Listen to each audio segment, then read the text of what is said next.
out of compassion, for the sake of this assembly of all living beings, please turn the wonderful Dharma wheel to teach and guide us how to end birth and death, leave suffering and attain bliss, and quickly realize non-birth.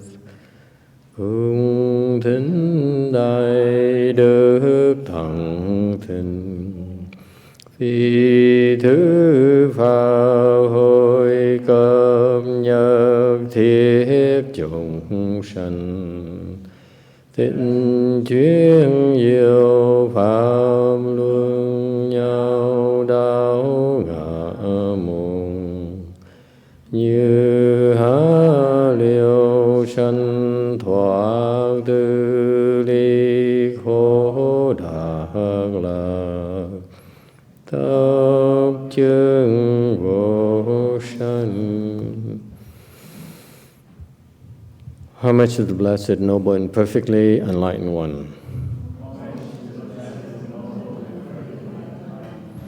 Nam mô Sa Đan Tô Su Che Do Ye A La Hơ Đi Sa Miao San Pu Tô Xie.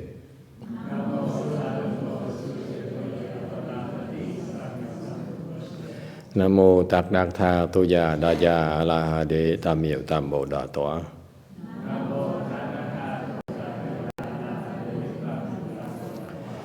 The unsurpassed, profound, subtle, and wonderful Dharma in 100,000 million aeons is difficult to encounter. Now that I am able to see and hear, I will receive and maintain it. I vow to fathom the thus come one's true and actual principles. Wu shang sheng she wei miao fa bai jie wan jie na zao yu wo jin jie wen de shou chi yan jie ru lai zhe shi yi. O Buddhas and Bodhisattvas, Venerable 6th Patriarch, Venerable YongHua, Venerable love-form people, and all good no advisors, A Di Đà Phật. Chư Phật Bồ Tát, kính thưa lục tổ, hòa thượng Thiên Hóa, quý thầy cô và các vị thiện tri thức, A Di Đà Phật. Chư Phật Bồ Tát, Liêu Chủ, Sư Phụ Sang Rần, Cơ Vị Chủ Cha Rần, Cơ Vị Sang Trí Sư, A Di Đà Phật. Okay, today is the last lecture of the year on the 6th Patriarch Sutra, the 30th of December 2018. We are at Wei Mountain Temple in Rosemead, California. The slide we're presently on is slide number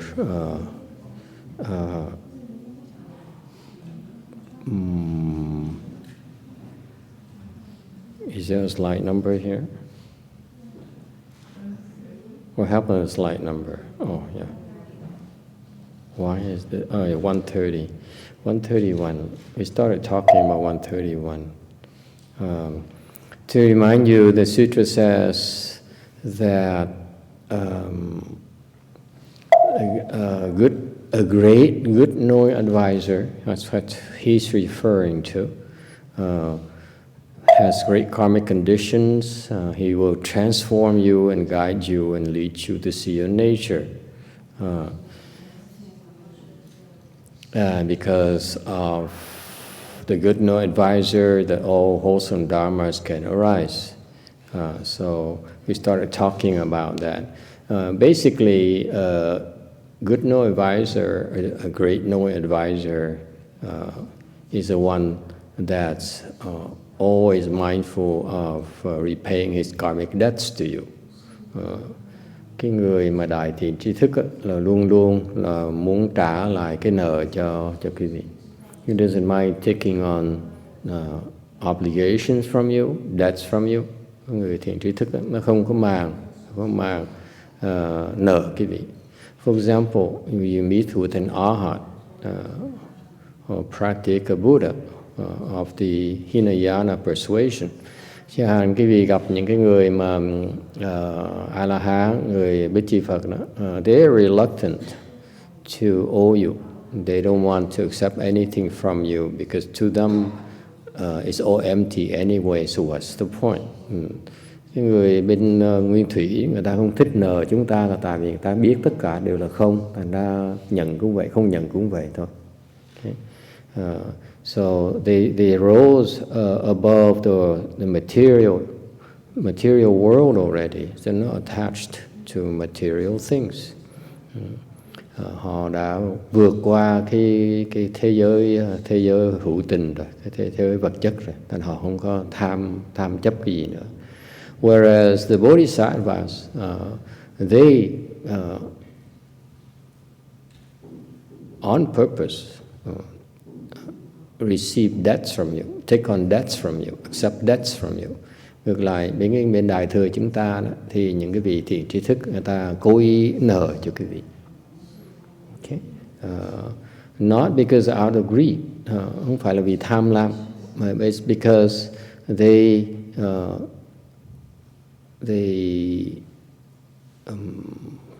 on purpose want to owe you so that in the future they have reasons for them to come back and seek you out and try to save you, to settle the debts.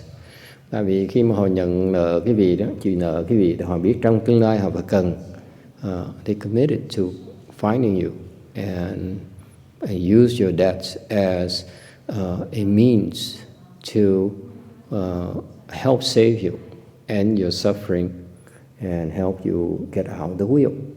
Tại vì cái nợ đó, cái cách mà họ trả mà tốt nhất là họ bằng cách kiếm quý vị lại để mà giúp quý vị thoát cái vòng luân hồi. All right?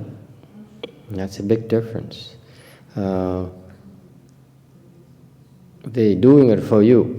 That's the difference between these great good advisors. They owe you in order to benefit you, not to benefit themselves. Whereas ordinary teachers, if you recall, they take things from you in order to benefit themselves, to make life more comfortable, life more pleasant for them. Người phàm phu, thầy phàm phu là nhận cái nợ cái vị, chịu nợ cái vị, lấy của cái vị để mà họ thoải mái sung sướng hơn. All right, and because of this karmic condition, because these debts, the great good advisor will transform and guide you and lead you to see your nature. That's what is meant by it comes from a Chinese Hua Tao Ling Jian Xing. I tried to change it in Chinese, but I couldn't. I don't know what's wrong with this computer. I cannot copy the text here. Hua Tao Ling De Jian Xing.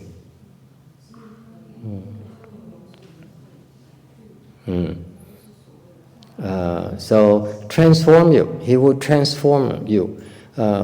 This is what you can observe from the great teachers, from the 5th Patriarch, the 6th Patriarch, to my own teacher. His disciples are transformed. They improve greatly. Đây là mình cái hóa này có nghĩa là biến hóa, có nghĩa là chẳng như cái vị thấy ngài Ngũ Tổ, Lục Tổ cho tới ngài Tiến Hóa đó, những học trò ngài, cái vị nhìn thấy cái cuộc đời của họ, học trò của ngài Tiến Hóa, họ thay đổi nhiều sự, biến hóa nhiều sự, thì are transformed for the better. The dharma they bring to our world will transform all of us for the better. Cái pháp họ dạy chúng ta đó giúp chúng ta biến hóa thành con người tốt hơn.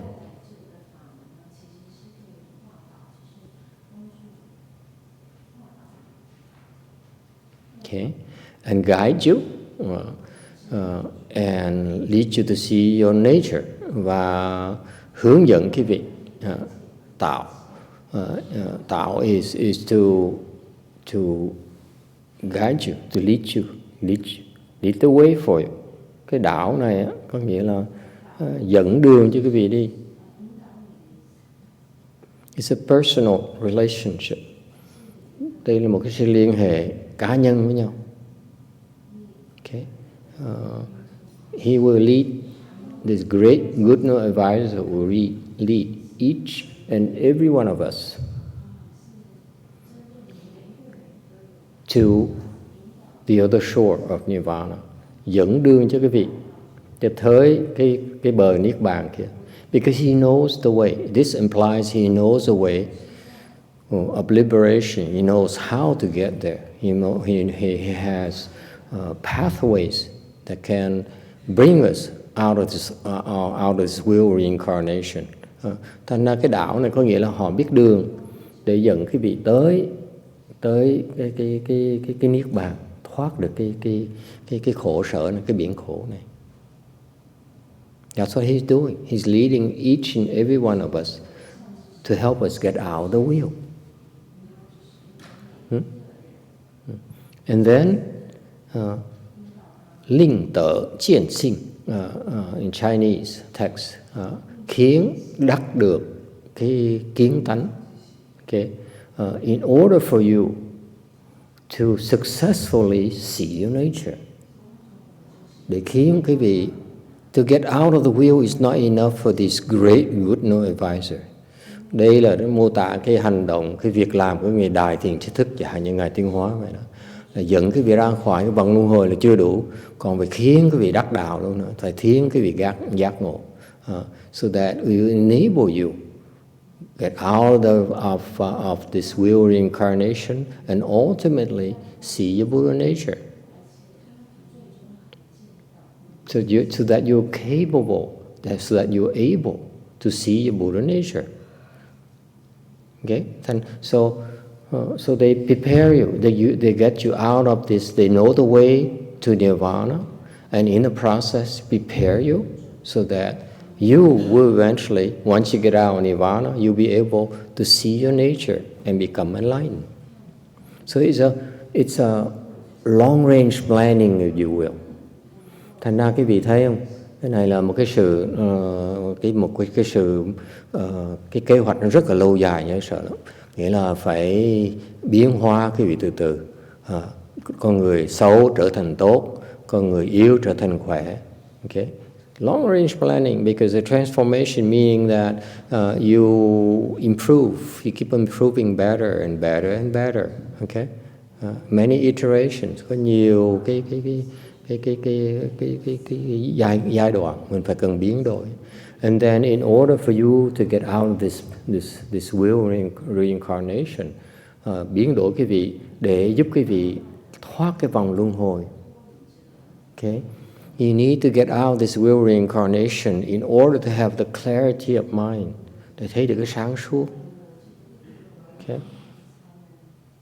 So that you are no longer attached to this nonsense or this illusion.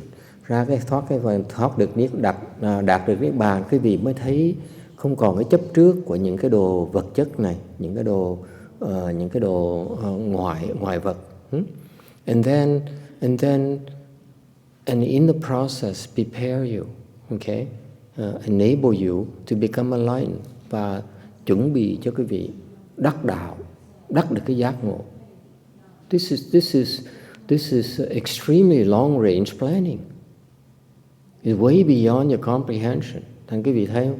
Cái chuyện làm này nó lâu dài dễ sợ lắm. Cái người đại thiện trí thức á, người ta chuẩn bị, ta coi kế hoạch lâu dài để giúp đỡ quý vị. It's not easy.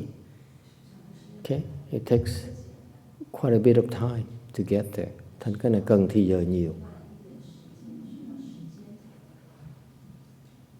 Any questions? This is what great good no advisors do. Đây là cái việc của những người đại thiện trí thức. Yes. So the great good knowing advisor, when we make offerings to him, he only used those offerings to help other people. So how is it possible that the good knowing advisor have more debts against the followers? What do I know? I only give you theory. Câu hỏi là cái thiện tri thức cứ nợ người ta rồi cứ tiền đâu mà của cải đâu mà nợ hoài vậy. Thầy trả lời, thầy đâu phải tới đại thiện tri thức mà sao trả lời cái câu này được, mà chỉ nói chuyện lý thuyết thôi. What do you think? How does he get more money? Borrow more from the bank. Mượn nhà băng. What's the big deal? Bank of America, Citibank, Chase, and then go from bank to bank. Mượn hết nhà băng tới nhà băng khác. Huh? Why not?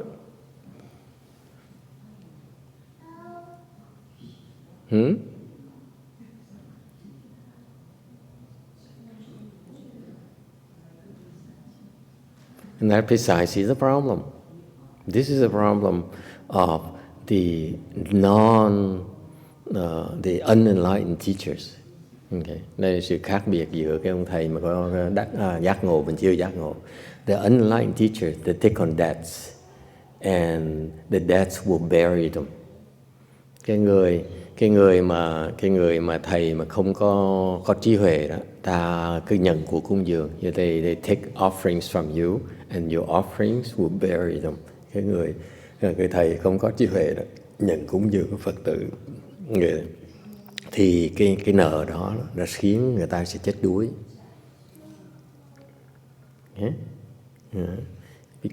And the great good no advisors, the difference is that they have such vast blessings that whatever you give them is nothing. Sự thật là cái người đại thiện tri thức họ phước báo họ lớn quá này. Thành ra cái cuộc cúng dường cái vị cha ăn nhầm vậy.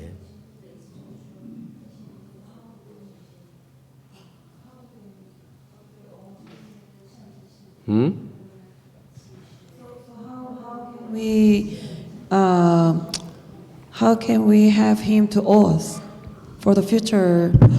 Right? So how do we make sure that the great good advisor owe us in the future so that we can keep cultivating with him? Yeah, that's a good question. Kind of more details than I'm qualified to answer. So how do we know? It's to remember, I chickened out by saying it's very long range planning, so I don't have all the details. Cứ hỏi chi tiết quá, thấy ủa cái này nó đại sự nó lâu dài dễ sợ, đâu phải nó lâu dài quá sao thầy thấy hết được. I don't have that vision. I only have maybe 10 years left in my life, so I don't see that far. Cuộc đời thầy nó cũng sắp hết tới nơi rồi, thành thấy được chừng đó thôi. Okay, I can share you what I see next 10 years. However, it slipped my mind again. These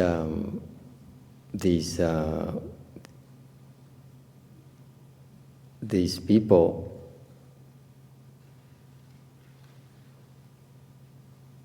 it's like, how can I explain it to you in a way that makes sense to you?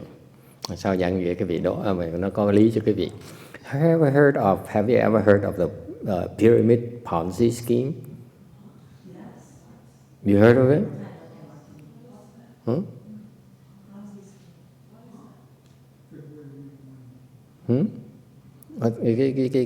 Cái vị nghe là cái đó là you haven't heard of pyramid schemes? Oh my God. Pyramid schemes. Huh? Yes? So basically you make promises of great returns. That we promise you that you become enlightened, so keep on making donations, and then you use the donation to pay off those prior debts. So you get more donation, pay off the debts, get more donation, pay more debts. That's how it works.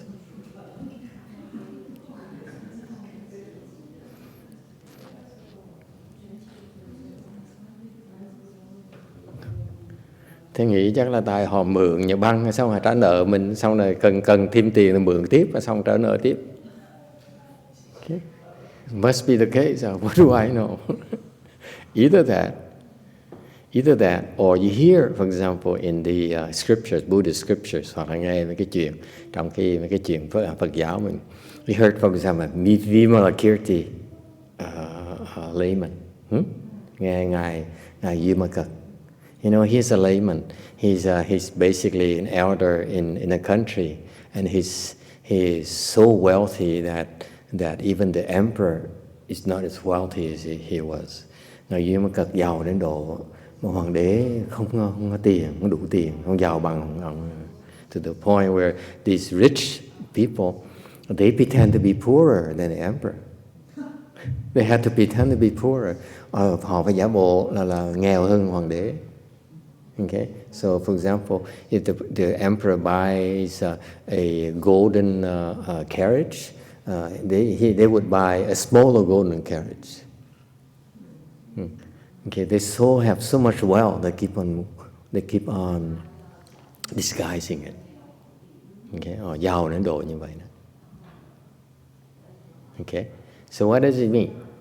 It means that in order to become a great good no advisors, you must have the Dharma to generate so much wealth that you're able to take on these debts because you're able to pay them off. Thành ra nói một cách mà thành thật mà nói đó, mỗi người đại thiện trí thức đó, là họ có cái pháp để họ tạo vô lượng vô biên cái phước báo, họ mới cái dám nợ cái gì được. Okay, they take on debts because they know they have so much wealth they can handle it. Họ nợ cái gì, dám nợ cái gì thì họ biết là họ đủ sức mà trả cái gì lại được. Whereas the Arhats and Pratyeka Buddhas, okay, they know they have limited wealth. That's why they refuse to accept things from you. Ngược lại cái người A-la-hán, người Bích Chi Phật, họ biết rằng, họ trí huệ họ biết rằng họ cái phước báo họ nó có hạn chế, thành ra họ không dám nhận của cúng dường quý vị. Because these Arhats and Pratyeka Buddhas have wisdom. They said, if I take it from you, then eventually in the future I have to pay you back with interest. It's called cause and effect. Tại vì người A-la-hán ta biết rằng nếu mà nhận cuộc cúng dường quý vị trong tương lai là nợ quý vị là phải trả nợ cộng với trả tiền lời nữa. Okay, so that's why these people, you have to recognize the Arhats and Pratyeka Buddhas really have wisdom. They know they're not greedy anymore, and they know the limitations. Similarly, you don't become a good no advisor unless you go through the phase of Arhat and Pratyeka Buddha, and then you're taught how to generate more blessings in order to take on more burdens. Thành ra cái vị thấy cái chương trình lâu dài nó như vậy là cái vị trước là phải dạy cái vị tới cái quả vị như A-la-hán với Chi Phật, cái vị không còn tham lam nữa. Lúc đó mới dạy được cái phương pháp để mà tạo thêm phước nữa. See, you have to first reach a stage where you no longer are attached to offerings before you can be taught how to generate even more blessings. Does it make sense? Because realistically, they can't borrow. They must be able to generate more blessings than they are consuming blessings. That's the only way for them to survive in the long haul. Thành lâu dài, trên chuyện lâu dài là cái vị người đại thiện trí thức người ta tạo cái phước nhiều hơn, người ta xài cái phước của họ. Ngài Master, for example, Master HuiNeng, you know, he has all these way places, so many disciples. Như ngài kể chuyện ngài Tiên Hóa đó, ngài có biết bao nhiêu cái đạo tràng, biết bao nhiêu tiền bạc, biết bao nhiêu đệ tử. You know, he ate one meal a day, ăn ngày một bữa. Didn't eat oil and salt, không ăn dầu, không ăn muối, no sugar.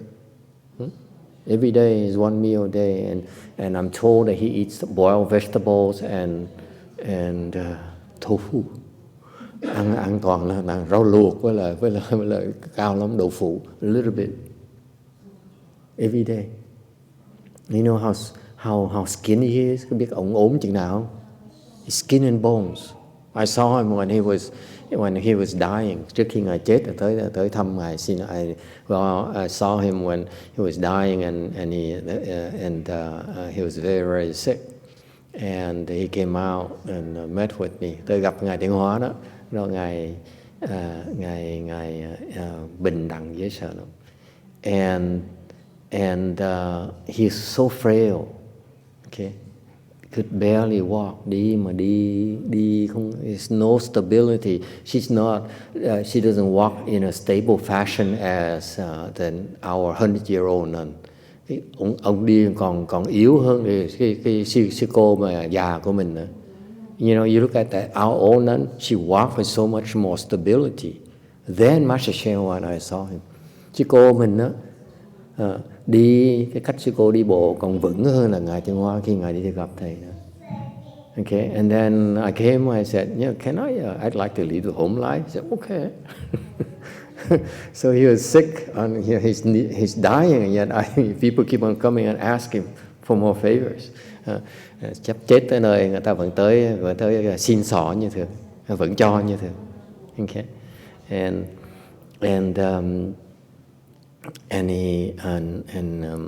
he was so skinny, ốm nhách. Think about it.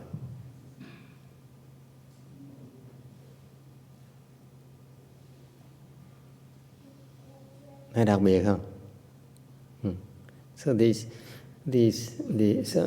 so my master even he did his own wash his own clothes. Tự rửa áo quần mình. I was told that he would when he stayed at the city of 10,000 Buddhas. Nhớ lúc mà người ta kể lúc mà ngài tới ở để Vạn Mật Thành thời gian đó. Of the Tathagata monastery, we have one like 40-year-old washer and dryer. Cái Như Lai Từ đó, ở đàn ông ở đó, thì một cái building nó lớn như vậy. It's a big building. Okay. It has about, I'd say about 50 rooms. Như là 50 cái phòng. Nó có một cái máy giặt, máy sấy thôi. Okay. One washer and one dryer, very very old. Okay. And so the whole temple uses it. Ai cũng dưỡng xài. So what did he do? In order to wash his clothes, thầy ông giặt áo quần sao? He would wait until 2 or 3 in the morning when everyone was asleep to go do his own laundry. Ngài đợi tới 2-3 giờ sáng khi mà ta ngủ rồi ngài mới tự động đi giặt áo quần đấy. Okay. So they're very frugal. Họ không có xài gì hết. Everything they have is in order to pay off the debts, I guess.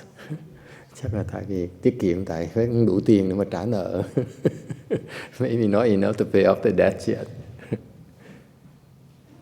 All right. Does it answer your question, ma'am?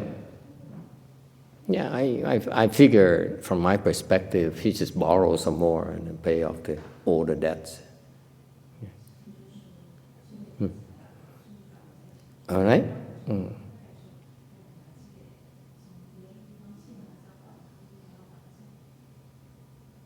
Lead you to see your nature, khiến cái vị thấy cái kiến tánh. A person who sees his or his own nature becomes enlightened. Cái người mà kiến tánh là cái người đắc đạo, giác ngộ.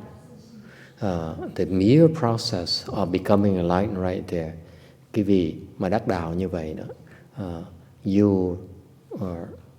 you become so blessed. You have so many blessings. Khi mà đắc đạo như vậy, cái vị nhiều phước báo dễ sợ. Inconceivable level of blessings. Quý tạo ra vô lượng vô biên phước báo. More so than you can ever make money in umpteen lifetimes. Cái phước báo nó còn lớn hơn cái việc có thể ta làm tiền được trong biết bao nhiêu triệu tỷ kiếp. Okay. Phước báo, one moment of enlightenment, moment right there, when you see your nature, cái phút của quý vị thấy kiến thánh đó. Okay. You become so wealthy, so blessed. so well known, more so than the most famous person on this earth. Lúc cái vị kiến tánh như vậy là cái vị giàu không thể tưởng được, mà cái vị nổi tiếng không thể tưởng được. Okay. Yes. Are there a lot of arhats? There are lay people too. Lay people has plenty of arhats. Too many. Too many.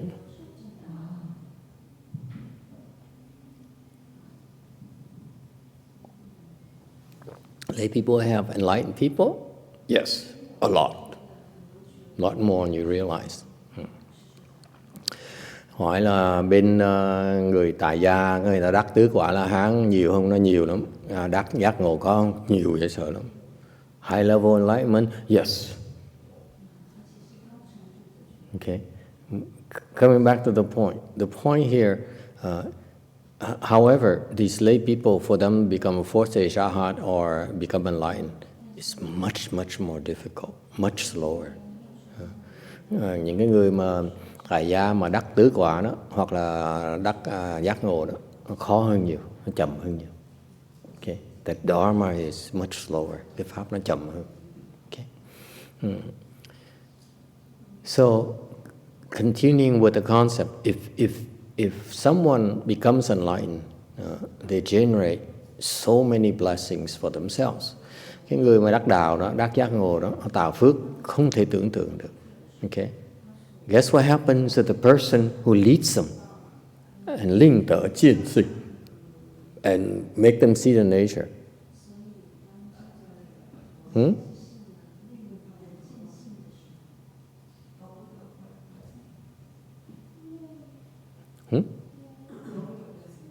What? Double the blessings. At least. Remember the pyramid scheme? See that? If you help others and they create these blessings, you also have those blessings.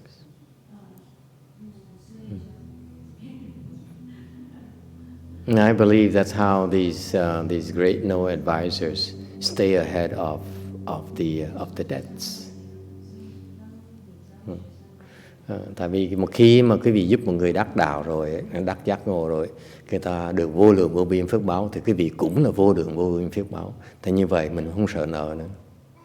Còn nếu không á, mà không giúp người ta, so therefore, if you're a teacher and your students don't improve, boy, are you in trouble. Thành ra cái vị mà làm thầy mà học trò cái vị không tiến bộ, okay, là cái vị chết. All right. And the 6th Patriarch says, because the good no advisor, all wholesome dharmas can arise.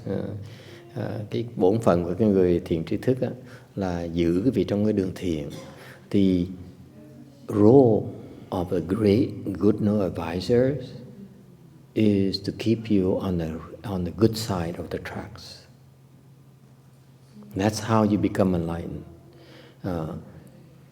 You can go on the evil side of the tracks. You can make progress, but you cannot become enlightened. Cái vị chọn cái đường tà, chọn đường ác đó, cái vị tiến bộ như thường. Nhưng để cái vị không thể nào kiến tánh được. Okay? You stay on the evil side of the tracks. You're using up your blessings. Cái vị mà chọn sống cuộc đời ác, bất thiện, thì quý vị đang xài cái phước báo của quý vị. When you stay on the evil side of the tracks, you choose to be evil, you choose to do bad things, you actually are exhausting blessings, your own blessings. Quý vị mà làm chuyện gian ác, tà ác là quý vị đang xài hết cái phước của mình. Whereas you stay on the good side of the track, thường là quý vị làm chuyện thiện, you're multiplying your blessing, quý vị đang thêm cái phước báo của mình. Is it clear? This is what good knowing advisors understand. Tại cái người mà thiện tri thức ta hiểu cái chuyện đó. That's why they teach you, they guide you, and help you stay on the good tracks. Thành bởi cái người thiền trí thức người ta hiểu cái chuyện đó, thành người ta giáo hóa cái vị, ta hướng dẫn cái vị để khiến cái vị ở trên con cái đường thiền, thì cái vị mới có thêm phước được. Còn nếu mà cái người ác tri thức á, mà dẫn cái vị đi đường ác á, là ông thầy cái vị mà đệ tử thầy với trò đó là đang xài tất cả những phước báo để mà đọa. Yes. So if the disciple give money to the good knowing advisor, the good knowing advisor see the money as empty, right? But then if the disciple improve their samadhi level and get enlightened, then the good knowing advisor has to owe a lot to the disciple, because the good knowing advisor also receive a lot of blessings from that. Yeah. Then is it a better way to make sure the good knowing advisor owes by cultivating heart? I don't know how to do that. Okay, you too petty. You think of making the way you listen to the Dharma, my dear, is that you say, oh, so I want to make him owe me. That's not the whole point. The whole point is not to get them people to owe you. Yeah? That's called pettiness. It's not the good Dharma, not a wholesome Dharma in being petty and being so calculating. Cái đòi là tính toán là tôi lợi chỗ nào là làm thế nào để lợi hơn nữa. It's no such thing. It's no goodness in that. Okay? Nói là cứ tính toán như vậy là thiếu cái thiền ở trong ấy. Cái tính toán hoài. Có phải lời cho tôi. It has to be beneficial for me. You know, if I go to Wei Mountain Temple, I must have more benefits than and my expenses. There's no such a thing. Okay, and this is not a commercial enterprise. Ở đây không phải là chuyện làm lời. You want a commercial enterprise, you want to make more money, go do business. You go to Wei Mountain Temple, you lose money. You don't make money. Mình tới Quy Sơn Tự là lỗ chứ không có lời. Alright? No one makes money. For last our history, 10 years, people lose money. Yeah? All right, any other questions? Too calculating. That's not a good Dharma. Cái tính toán quá đi, không tốt. Any problems? Now I tell you the truth. Now, we have a big temple. Must tell you the truth. Cannot be calculating. Too late. Never mind. Can we move on? Sometimes it's amazing. My students, as soon as I explain to them about benefits and how to get more benefits, they go crazy. Tính toán là học trò they thích, dễ sợ lắm. 132. Sutra text. All the Buddhas of 3 periods of time in the 12 division of Sutra text as well exist within the nature of people, original and complete within them. 三世诸佛12部经在人性中本自具有 Tam thế chư Phật 12 phần kinh tại trong nhân tánh tự có đủ. All the Buddhas of the past, the present, the future, and all the Buddhist scriptures, exist within the nature of the people. Tất cả chư Phật của quá khứ, của hiện tại và tương lai đều ở trong cái Phật tính của chúng sanh. And they're originally complete within them. Trong cái Phật tính chúng ta có đầy đủ ấy. Our Buddha nature is complete with everything.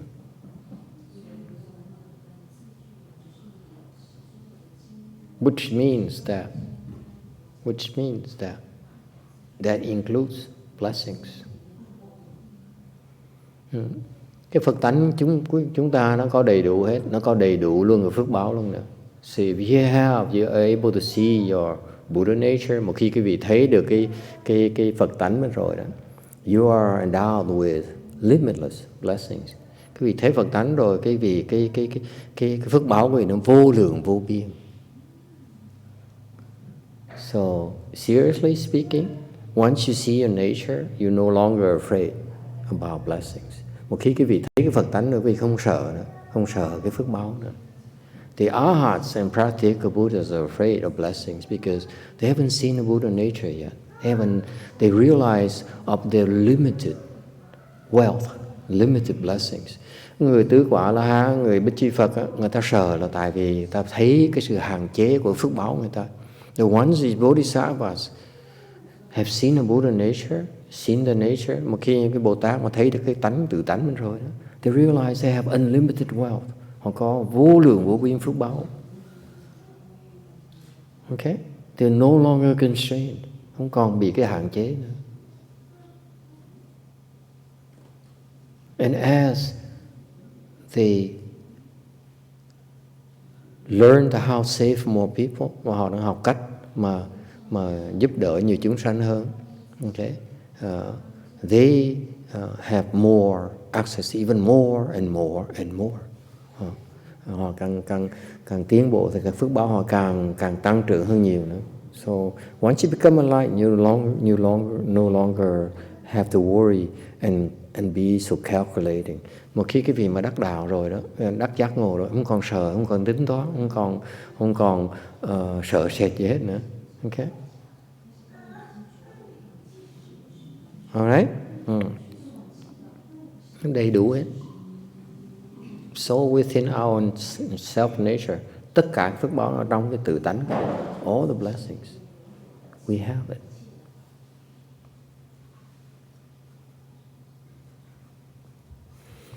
Trăm 34, number 134, sutra text. If you are unable to enlighten yourself, you should seek out the instruction of a good no advisor who will instruct and lead you to see your nature. 不能自悟 Xu chiều sang trừ sự trừ sự phan chiên. Nếu không thể tự ngộ thì phải cầu thiền trí thức, chỉ thị cho thấy. He repeats. He reminds you. He says, if you cannot enlighten yourself, nếu quý vị thấy mình không đủ khả năng mà đắc giác ngộ. And he says, this is so Mahayana. Đại thừa mới có cái chuyện này. He says you need to seek out the instruction of a good no advisor. Phải tầm sư.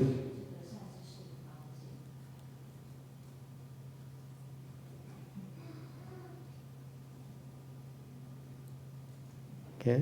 Who can you need out? We get a good no advisor who's willing to instruct and lead you to see your nature. Phải tìm những người thiền trí thức để mà dạy và giúp đỡ cái vị thấy được cái kiến tánh của mình.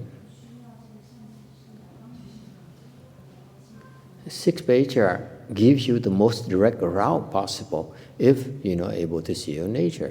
Ngài Lục Tổ, ngài HuiNeng, ngài giảng rất là giản dị. Ngài nói không thấy được cái tự tánh đó, okay, thì tìm thầy để người ta dạy cho thấy tự tánh.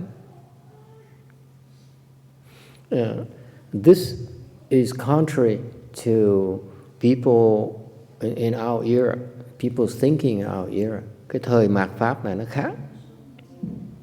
People seem to think, seem to believe they can figure things out. Cái thời mạt Pháp này, người ta nghĩ đó, người ta có thể tự suy ra được.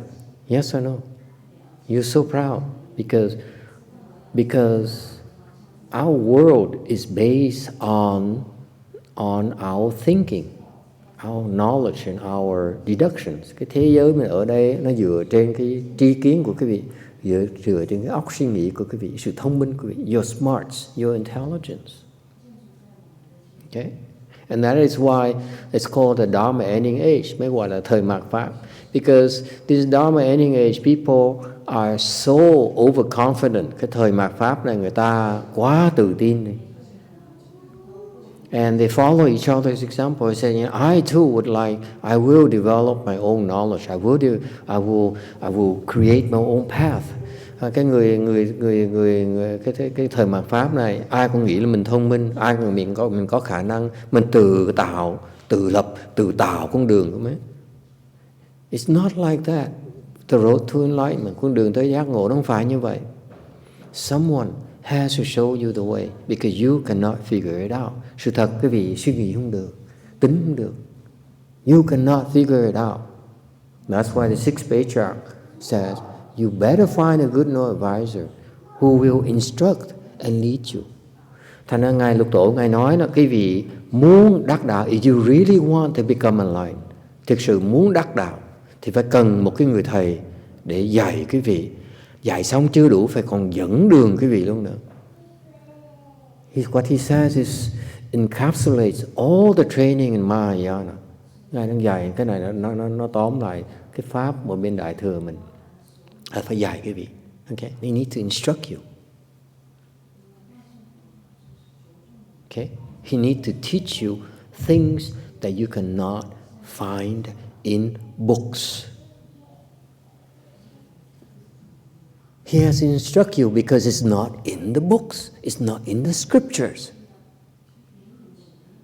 Is it clear? Tại sao phải dạy quý vị? Why didn't the 6th Patriarch say, you go to read the Prajna Sutra, the Flower Dormant Sutra, Lotus Sutra, and it's all in there. Tại sao Lục Tổ không nói đó?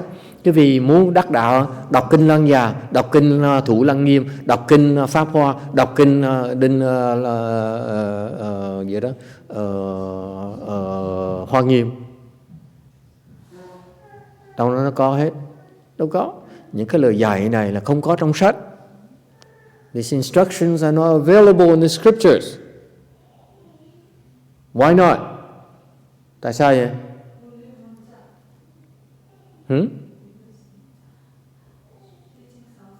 It's not available because it pertains to you. The scriptures is for the theory. Cái kinh điển mình chỉ là cái lý thuyết thôi.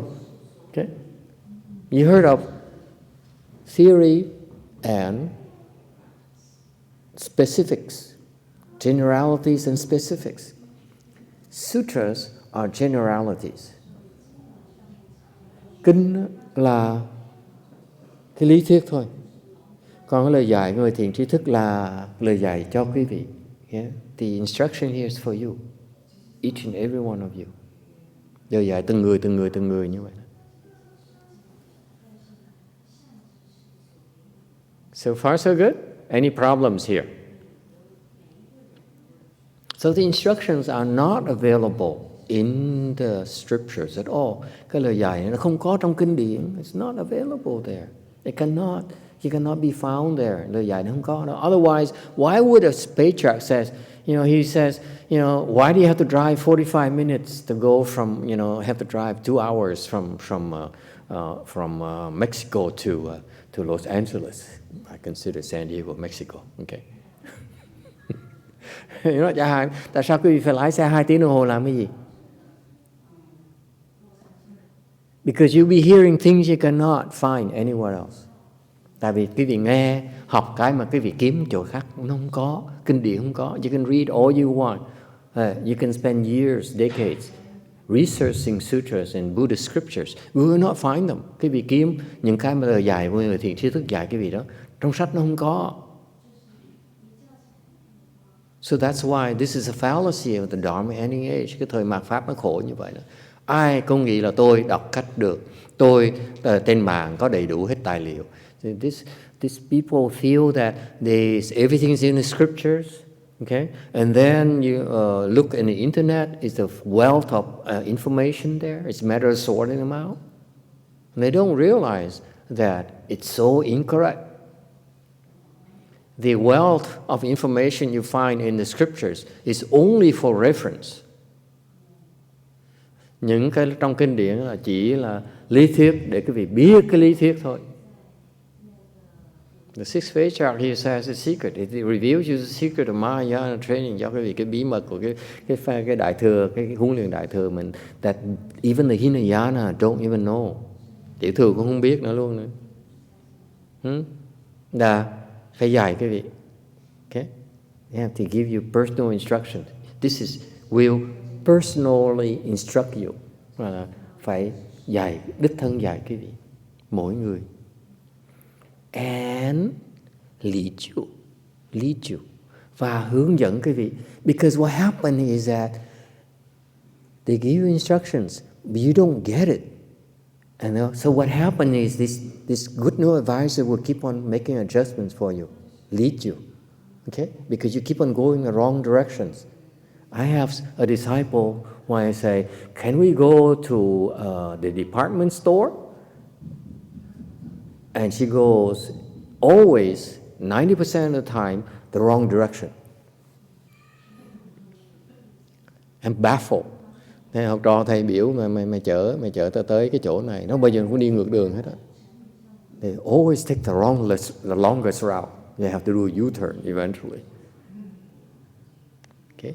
Because the instructions provide you with a general sense of direction. Cái lời dạy này, chỉ đạo này là chỉ hướng thôi. And then you have to lead you. Rồi phải sửa nữa. You have to do adjustments. Okay? Còn phải đổi nữa. Constant adjustments.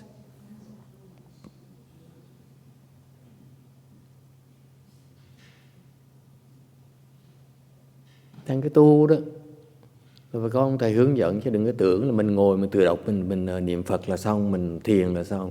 So therefore, if you want to cultivate, if you want the fastest way, you can do it the way you've been doing, and that's fine. But what the 6th Patriarch is recommending is the chant, the most direct, the shortest path to enlightenment. Thì cái vị tu phương pháp gì cũng được hết. Trước sau quý vị sẽ đắc đạo.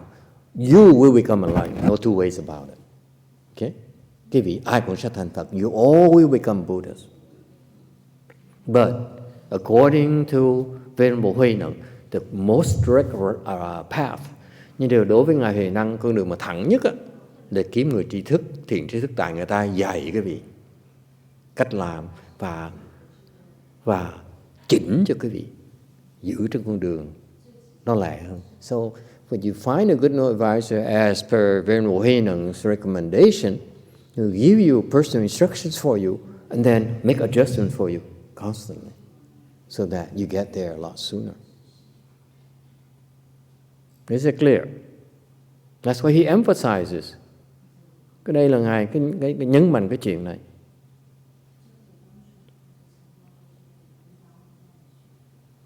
I've been on Vietnamese TV for 4 years. You know, I couldn't even get to this point. Quý vị biết không? Thầy lên đài truyền hình Việt Nam mà nói là mỗi tuần nói Pháp nửa tiếng đồng hồ. Đâu có cơ hội, đâu có cái cơ hội mà có cái thấy được người ta mà giảng được cái phần này đâu. 4 năm trời không tới được cái phần này luôn nữa. Nó khó như vậy nữa.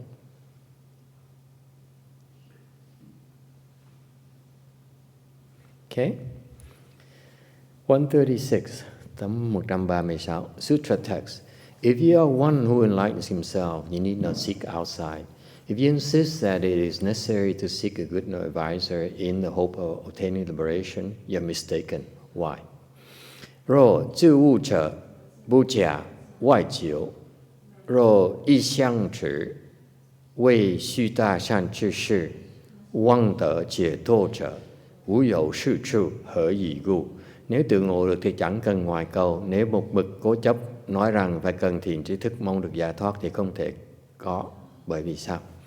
So he says, on the other hand, if you feel that you can enlighten yourself, you don't need to seek any help. Ngài ngược lại nói, nếu như trường hợp quý vị nghĩ quý vị có thể tự giác ngộ được thì không cần phải cầu ai hết á.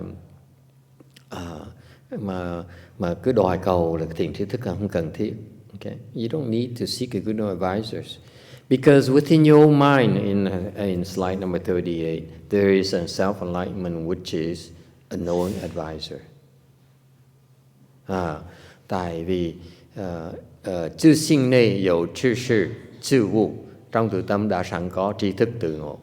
Okay, your own mind has the self-enlightenment, which is a knowing advisor. That's the example of the prince's daughter.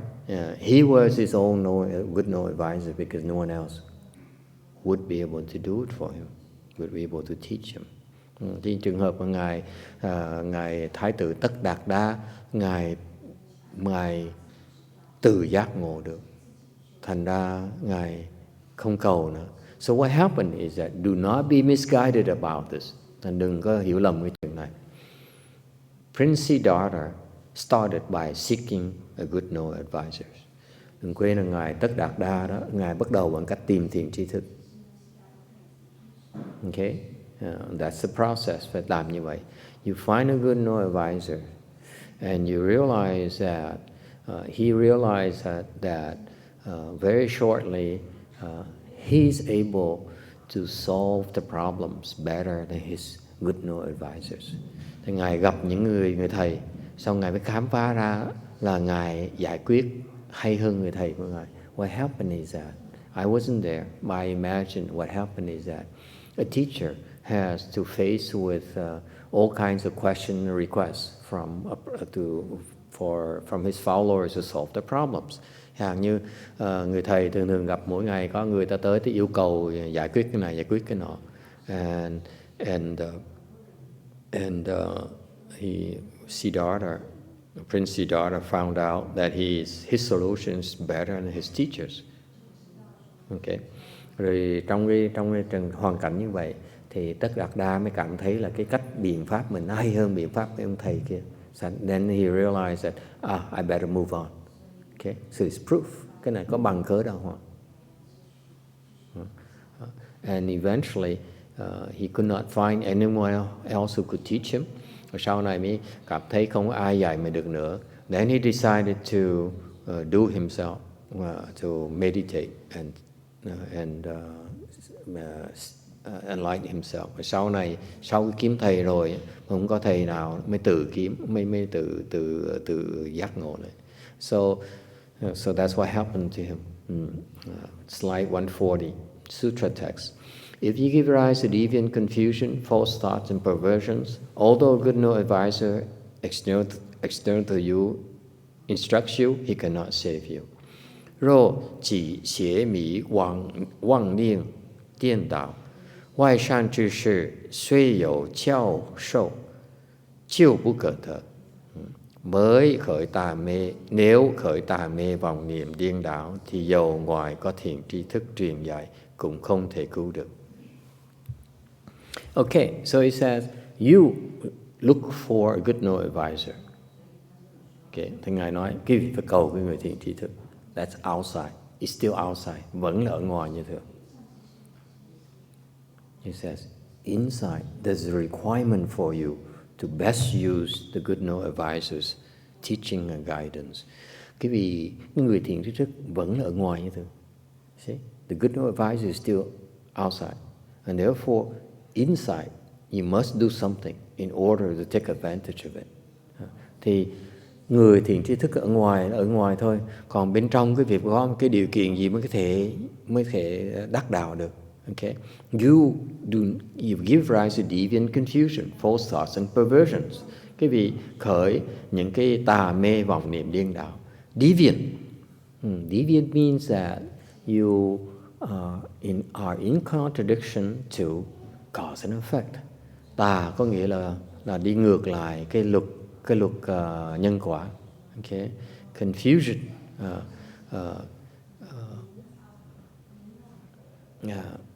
Cái mê muội. Confusion is you refuse to let go of your attachments. Cái mê là cái vị không chịu bỏ những cái chấp trước của mình. You think your attachments are okay, having attachments are okay. Cứ nghĩ là mình chấp trước là không sao hết đó. Okay? You justify your own attachment. Những chấp trước cái vị nghĩ là được, không sao. Okay? A perversion.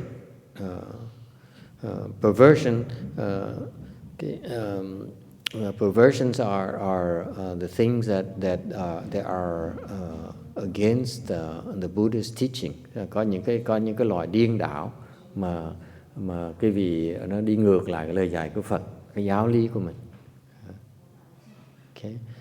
Perversions are upside down views that are against the Buddhist teaching. Nó đi ngược lại lời dạy của Đức Phật. Okay. For example, you would be upside down to think to be attached to your body. Chẳng như vì chấp vào cái thân mình là một cái sự điên đảo. You think the body is so wonderful, cứ chấp vào cái thân này. All right. You think that you believe that thinking is desirable. Nghĩ rằng là suy nghĩ là tốt. That's perversion. That's upside down. Tính toán là tốt. There's some people who like to calculate. That's a perversion. They're proud of it. Người nói tôi thông minh dễ sợ. I earn a PhD from such and such institution. Therefore, I am able to think and analyze for myself. Mình được cái bằng học, mình được có cái sự huấn luyện, cái bằng cấp rồi thì mình có thể suy nghĩ được, mình tự tính toán cho mình được. Okay, that's a perversion. Okay, and false thoughts. Your mind is you accept the fact that your mind is full of thought as a fact of life. Cái vì cứ nghĩ rằng là cái óc mà suy nghĩ mình là chuyện bình thường. Alright? And if you insist on accepting deviant confusion, false thoughts and perversions, then even a good no advisor is useless to you. Nếu như cái vị ở ngoài có ông thiền tri thức rồi, so he says here, let's say you found a great no advisor, a good no advisor. Cái vị gặp người đại thiền tri thức, okay, and yet you said you are you and I'm me. Okay, you do it your way, I do it my way. I will selectively pick whatever works for me. Đừng có nói gặp người đại thiền tri thức và nói là ông là đại thiền tri thức, là tôi. Cái gì ông dạy đúng là tôi thích. Cái gì thích là tôi làm, không thích tôi không làm. So if whatever I agree with you, I would do it. Whatever I disagree with you, I will hang on to my deviant confusion, my false thought, my perversions. Okay, then the good no advisor cannot save you. Cái vì cứ nghĩ là mình hiểu, cứ nghĩ là mình đúng, thành ra cứ ông thiền tri thức nói mà nó ngược lại sự hiểu biết cái vị, thì cái vị vẫn tham chấp vào những cái điên đảo, những cái vọng niệm, những cái tà mê cái vị, thì cái vị thiền tri thức giúp cái vị không được. They cannot help you. All right?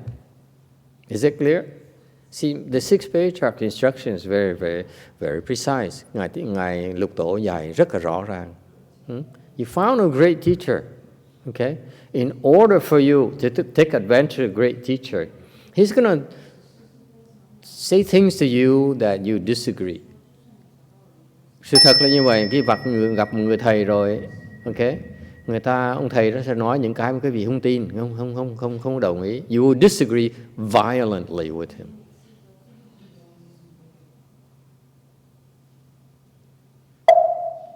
Sự thật là cái vị gặp ông thầy đó, người ta dạy những lời thầy ông dạy đó, cái vị không có tin. But master, you misunderstand me. You don't understand. You're a monk. You don't understand how life is outside of the temple. Nó nói là thầy nói là cái lý thuyết thôi, chứ thầy đâu có biết cuộc sống cái bên ngoài đó ra sao đâu. You're not even American. You don't know what you're talking about. Thì mới không phải còn da vàng nữa, sao mà dạy da trắng được? How can you teach white people? Yeah, you don't know. You don't even have a PhD. Không có tiến sĩ nữa luôn nữa. Okay, 142, 142. Sutra text. If you give rise to genuine prajna, contemplation, and illumination, in ksana, all false thoughts are extinguished. You recognize your self-nature in a single moment of enlightenment, you will arrive at this stage of Buddha. Rô chỉ chân chân chân般若观照，一刹那间妄念俱灭。若自自性，若是自性，一物即至Phổ Tỳ. Nếu khởi quán chiếu bát nhã chân tánh, thì trong một sát na vọng niệm đều diệt. Nếu biết tự tánh, nhất ngộ, thì liền đến cõi Phật.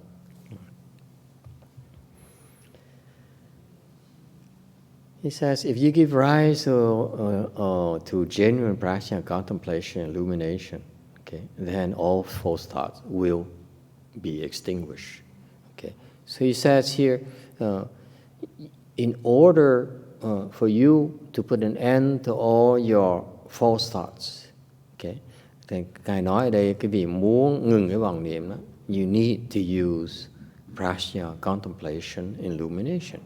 Cái vị muốn ngừng cái vọng niệm là phải dùng cái bát nhã quán chiếu.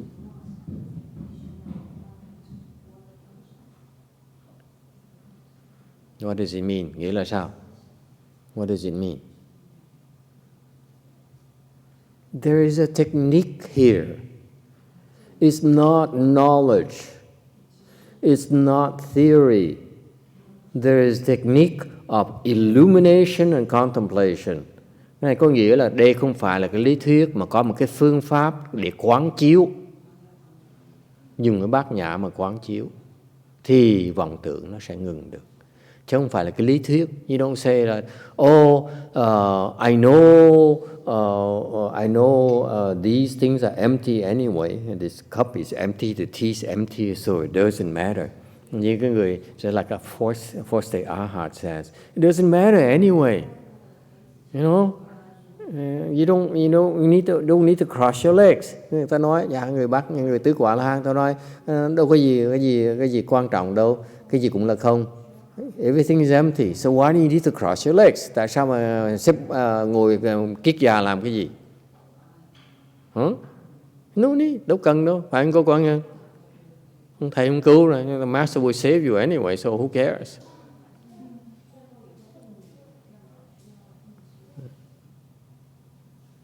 So these arhats get there and they say, I understand emptiness. I don't have any attachments. I don't need to sit in full lotus. I don't need to meditate. Tôi được tứ quả La Hán mà tôi không cần thiền, tôi không cần ngồi kiết già nữa. So what's the point? It's not necessary. Đâu cần thiết đâu. Yeah, but if you're going to give rise to practice wisdom, you need to contemplate and illuminate. Nhưng đều cái vị muốn mở cái trí huệ bát nhã thì phải biết quán chiếu. Okay? Có nghĩa là cái vị phải có cái phương pháp để mà quán chiếu. There is a method for you to do prajna, illumination and contemplation.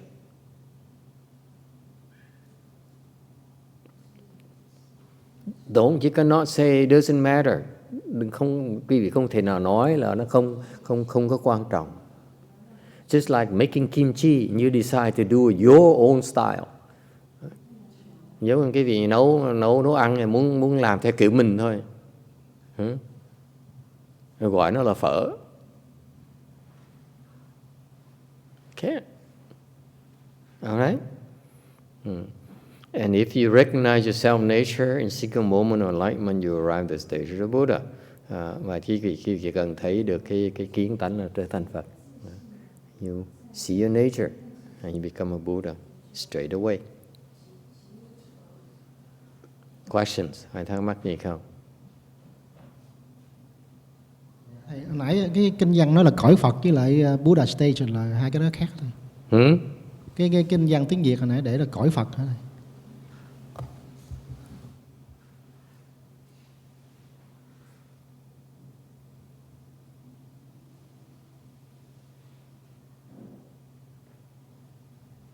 Câu hỏi là sao? Cõi Phật với lại Buddha stage là hai cái đó khác nhau một thứ.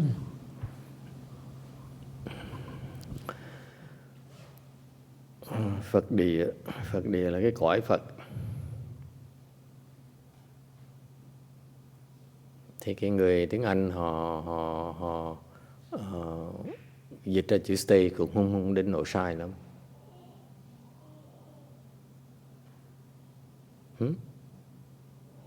So he's questioning the meaning or the difference in English translation of Vietnamese stuff.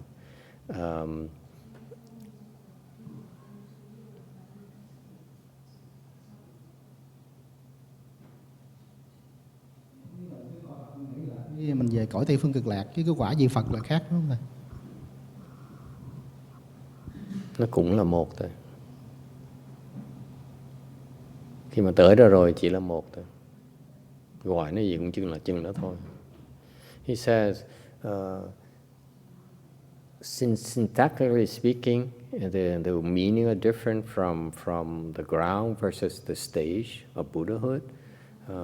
That's the original Chinese text is the ground, the Buddha grounds. And it's different from a stage of a Buddha. So I said, yes.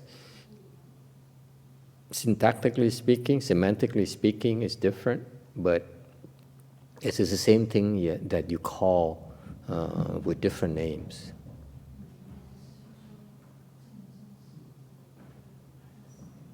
Okay?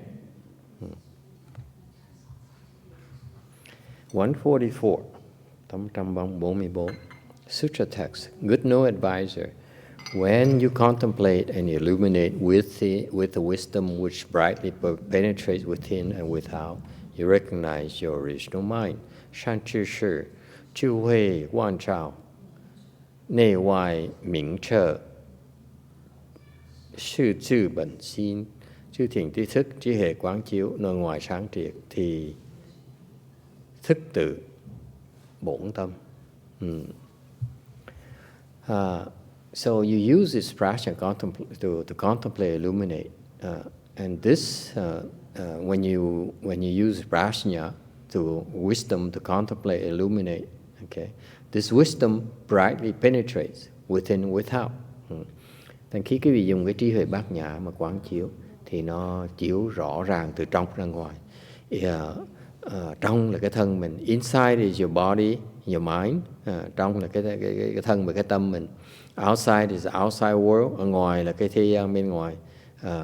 And when you contemplate, illuminate as such, you see that inside and outside are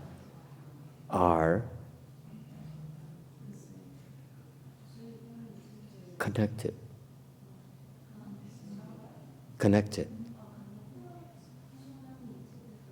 Outside and inside. Outside is a reflection of inside. Yes?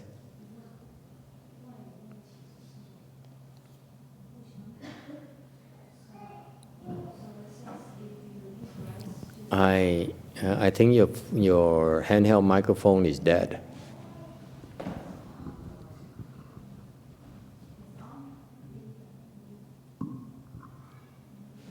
So, in the prior slide, it says if you give rise to genuine prajna contemplation, so this genuine prajna contemplation is everyone is able to give rise to, or only a fourth-stage arhat or somebody who's attained certain level is able to perform that contemplation? You'll be taught how to use prajna contemplation to contemplate and illuminate.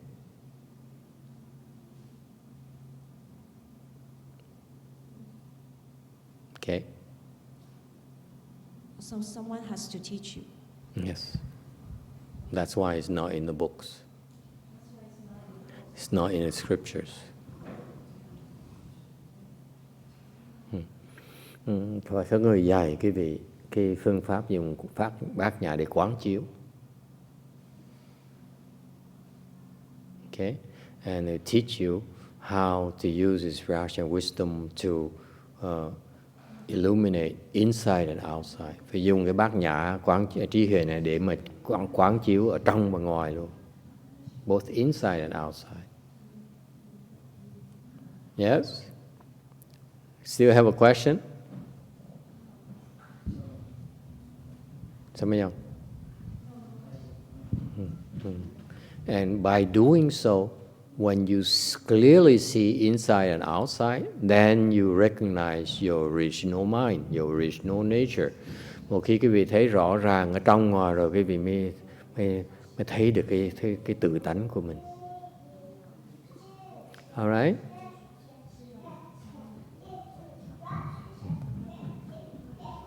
Basically, he's saying that you need something of prajna, contemplation and illumination. Đại khái Ngài nói phải quý vị dùng phương pháp bát nhã quán chiếu. That's how you see your nature, để thấy được cái tự tánh mình. Question in the back.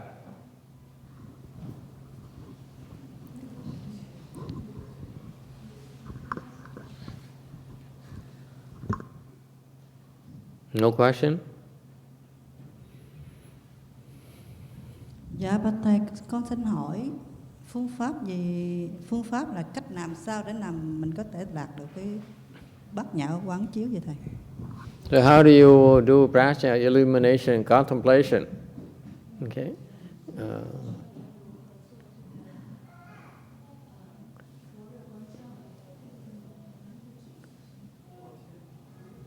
Được dạy khi nào mà tới có cái đủ sức để mà dùng cái phương pháp đó. You be taught when you're ready to use the method, not before.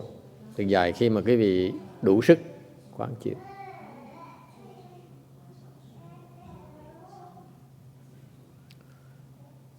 Another question about, now people are upset. So why won't you teach me? Sao không thân dạy tôi vậy? Question about. Thầy, cái quán chiếu đó là tự mình quán chiếu hay là phải thiện tri thức giúp mình thấy cái quán chiếu đó? Thầy? Tự tâm mình quán chiếu hay là phải thiện? Question is, contemplation is it me or the good no advisor? Cái này thường thiện tri thức quán chiếu cho mình nó lẹ hơn. My answer is when the good no advisor contemplates, illuminates for you, it's much faster. Okay? But to get him to do that is very difficult. Đều muốn thiền tri thức mà quán chiếu cho mình đó, khó lắm em ơi. Thành ra phải tự làm nó lẹ hơn. Therefore, ultimately, it's much faster you do it yourself. Next question here. Master, Cái đòi người ta làm không? Some people, they expect others to do everything for you. Yes. That the inside and the outside world are connected. Does that mean that the outside world and what we see there, the events that happen there, are created from the collective minds of the people that live here? Mm-hmm. Yeah, I thought so. It's fascinating when you see that. The more wisdom you have, the more connection you see between the outside and inside. Okay. Cái quán chiếu trong ngoài thấy được có sự liên hệ là tại sao quý vị sẽ thấy rằng trong với ngoài nó có cái liên hệ rất là chặt chẽ. Cái vị mà càng có trí huệ càng mở ra càng thấy rõ ràng hơn nữa. Alright? Alright, shall we go on? Any other questions?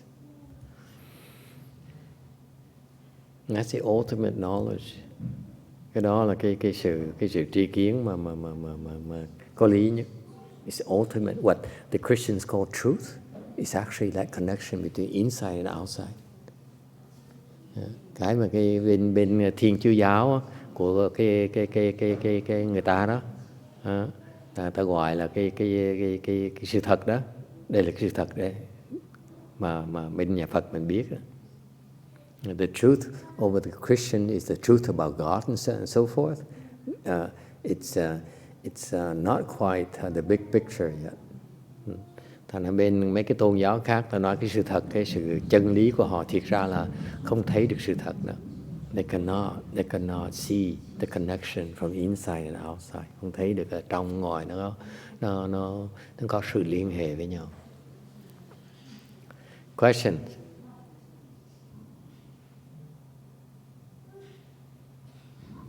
Dạ bạch thầy con còn câu hỏi nữa. Nếu Khi con quán chiếu về con người của con thì con bị một cái gì cản đợi trong cái tâm của con, là tại sao vậy thầy? Không hiểu câu hỏi nữa. Câu hỏi sao? Repeat that.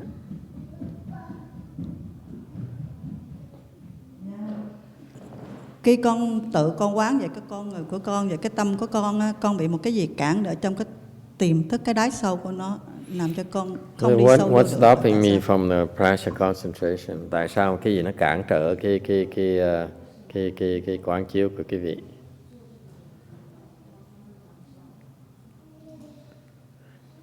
Cái gì nó cản trở cái sự quán chiếu của quý vị? Why aren't you taught? Tại sao không được dạy?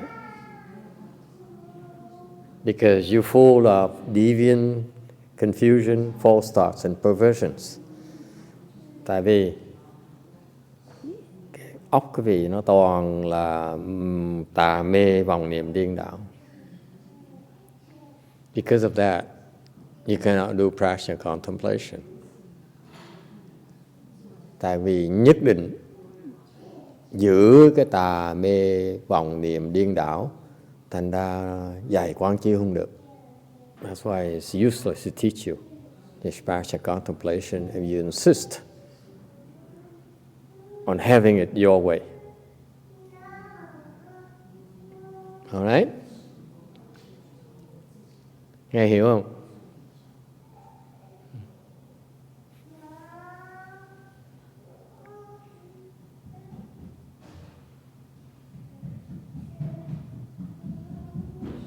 Mm.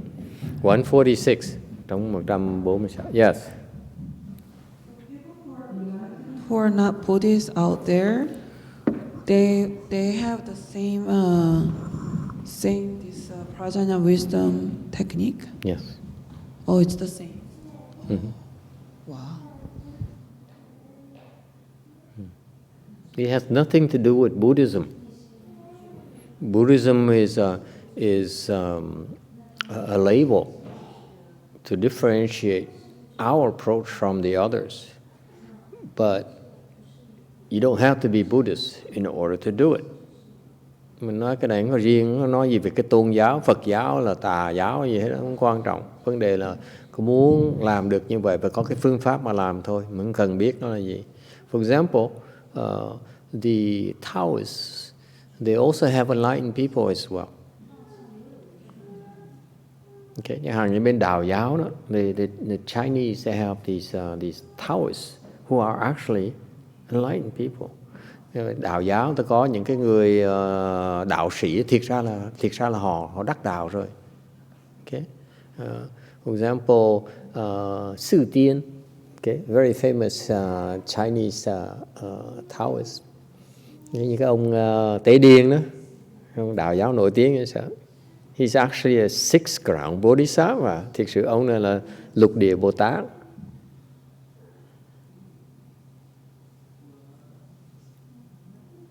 Okay. So in order for him to get there, he's got to do the prajna, illumination, contemplation, whatever they call it. It's not, they still have to go through that process. Thành ra bên kia mà họ muốn tới đó là họ phải có cái phương pháp quán chiếu bát nhã như vậy. Okay? Yes. But is this on? But enlightened people, they don't necessarily get to Pure Land, do they? Once you're enlightened, why do you need to go to the Pure Land? Why do you want to go to the Pure Land yourself? It's a nice place, right? Giác ngộ còn đây đòi tịnh độ làm gì nữa? Giác ngộ thì you can go anywhere you please. Once you become enlightened, you can go anywhere at all. Một khi cái vị đắc đạo rồi, giác ngộ rồi, đi đâu cũng được hết á. You can have as many temples you want. You can have as many countries you want. As many wives you want. Many husbands you want. It doesn't matter anymore. It's total freedom. But, however, the bodhisattvas, the great bodhisattvas, advise the lower level bodhisattvas to go to the Pure Land. Nhưng ngược lại, một khi quý vị đắc đạo rồi đó, quý vị ở đâu cũng được hết á, làm gì cũng được hết á, tại nó ngoài cái thế gian pháp rồi. Okay? When you become enlightened, the worldly rules don't apply to you anymore. Okay? Ngoài thế gian pháp rồi. Thành khi mình đắc đạo, mình đã là giác ngộ thì đi tới tịnh độ làm cái gì nữa. Nhưng đều những cái vị Đại Bồ Tát vẫn khuyên chúng ta tới tịnh độ. Okay? Người Bồ Tát tới tịnh độ. Okay? Tại vì ông thầy đó giỏi dễ sợ lắm. Because Amitabha Buddha is a great good no advisor. That's why. Yeah. Di Đà Phật bạch thầy, giống mình không biết quán chiếu bát nhã đó, rồi những người thiện trí thức đó có nhập vô tâm mình để dạy mình không thầy?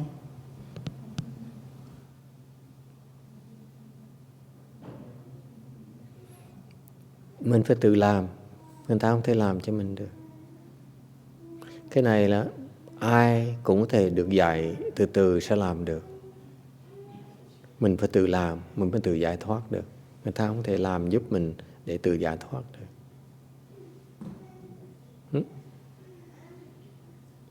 He says, can they come in and aid us, help the contemplation? And say, no. Contemplation is something you need to learn to perfect yourself. Để sau này mình dạy người ta được. Còn nếu mà làm cho cái vị sau này cái vị thành Bồ Tát này, cái vị Bồ Tát này Bồ Tát vô dụng, không dạy được ai hết đó. Why is that? They insist that you're doing yourself and not that they wouldn't do it for yourself, for you. Because when you have to do it yourself, you succeed in doing yourself, then you yourself can in the future help others do it.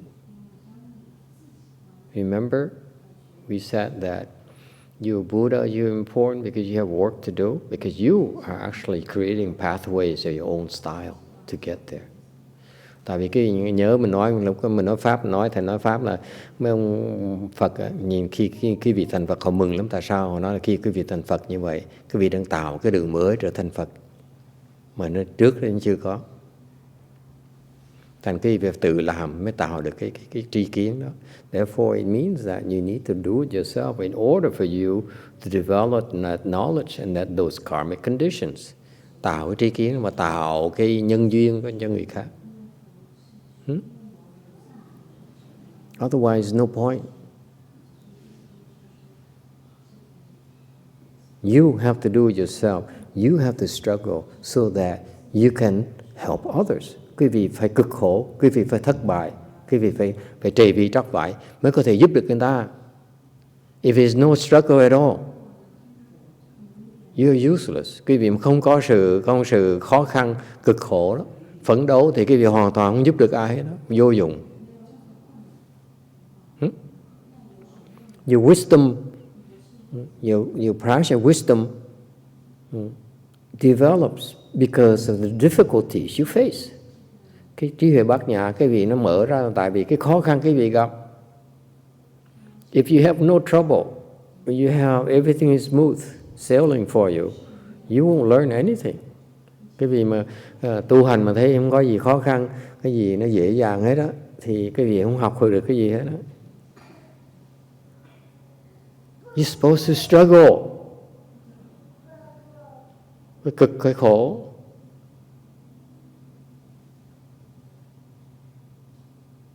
People complain to me, cái than phiền nói, Master, I'm fasting, I'm so cold. Nói thôi, thầy con tuyệt thực bây giờ con lạnh quá. Can I turn on the heater, bật cái máy sưởi được không? Can I go sleep in a warm room? Con phòng nóng, ngủ phòng ấm được không? Yeah, it's up to you. You want to take it easy for yourself, then you won't learn as much. Nó dễ thì ít, khi học hỏi, khó thì học hỏi nhiều hơn. The more difficult it is, more struggle, the more you learn. Nó càng khó chừng nào càng học hỏi chừng đấy. Alright?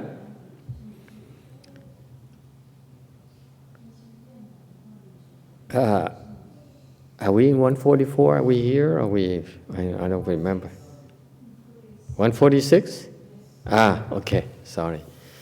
Sutra text. The recognition of your original mind is the original liberation.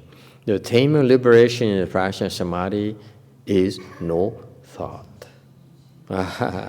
Rô sư bần xin chỉ bần解脱. Rô tớ解脱chỉ sư bồ rơ san mê chỉ sư vũ niên. Nếu biết bổn tâm là bổn giải thoát, tức đắc giải thoát, tức là bát nhã tam muội, tức là vô niệm. It's beautiful. Dạy hay dễ sợ.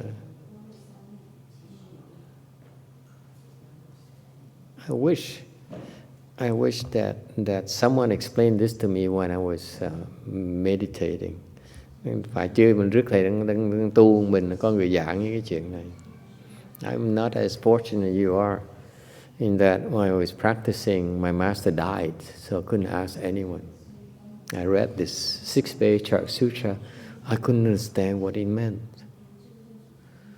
Hồi thầy tu, Ngài Tịnh Hóa đã chết rồi. Mà hỏi thì không ai trả lời được hết á. Thầy ngồi mà tu mà một cách mù mờ vậy thôi. Chứ có đọc cái kinh lục tổ đâu có hiểu gì đâu. Cái này Ngài dạy, he is so accurate. Dạy chính xác dễ sợ. He says, yeah, you want liberation, recognize your Buddha nature. Khi mình muốn giải thoát, nhìn cái tự tánh mình. That's the only form of liberation.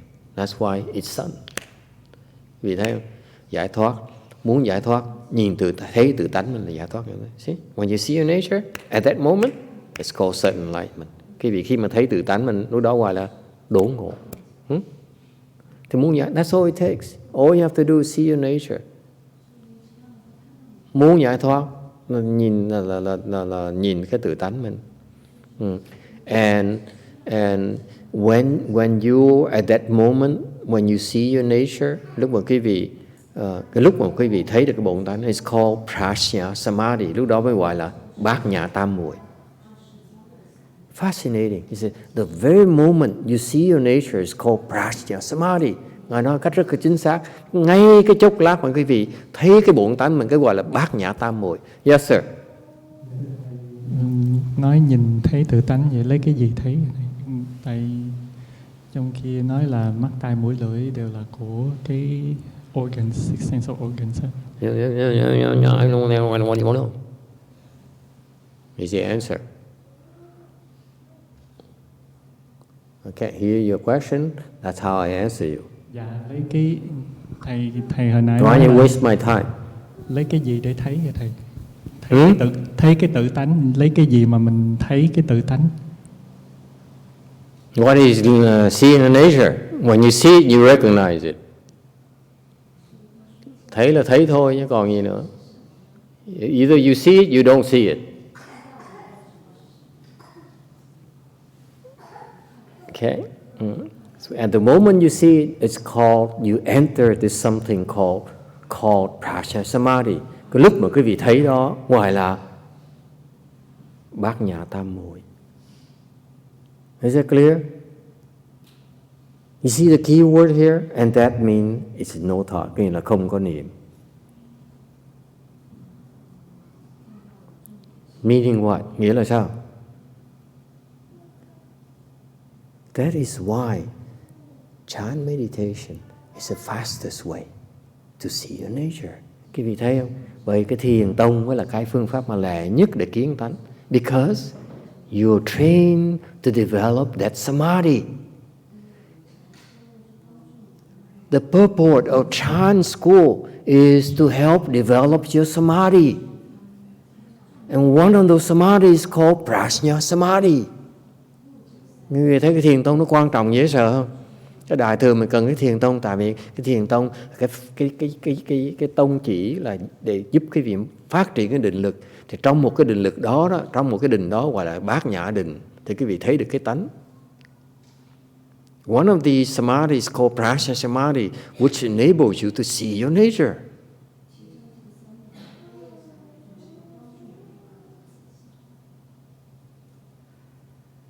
Name another school that systematically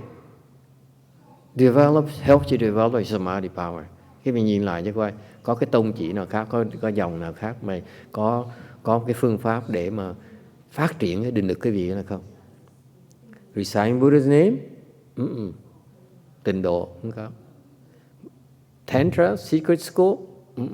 Định mật tông không có. Only in Chan school you have this training.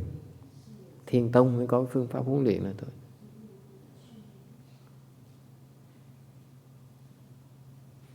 Questions? Yes.